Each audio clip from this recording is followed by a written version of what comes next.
Welcome back to the channel. This short video is part of our playlist called Learn English Phrasal Verbs. Today's phrasal verb is back down.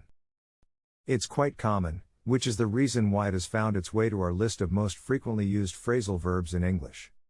Before we get started, please give us a hand. Subscribe, give a like and hit that notification button. This way, we can continue to provide you with more videos like this one. Back down has one specific meaning.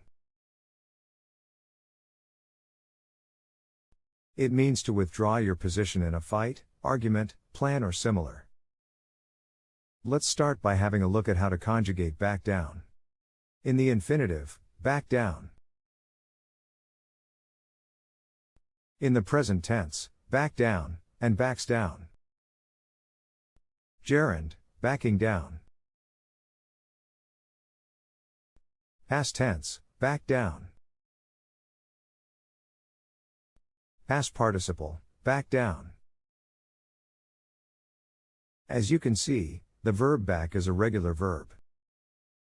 Remember, a phrasal verb consists of a main verb, and one or more prepositions. The main verb is conjugated according to its normal rules, regardless whether it's part of a phrasal verb or not. Now let's have a look at how you can use the popular phrasal verb back down. He is a very tenacious leader. He is not likely to back down.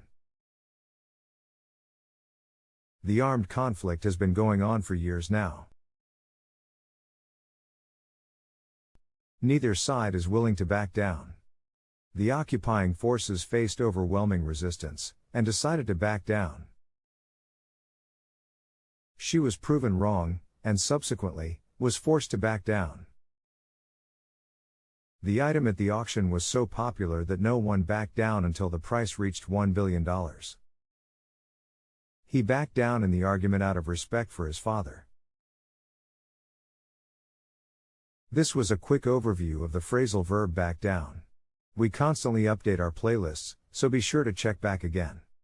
Thank you very much for coming by. If this video provided you with some value, do consider helping us. You know what to do. Subscribe, give a like and hit the notification button. This way you help us grow, while never missing a video from us. Take care and see you soon again.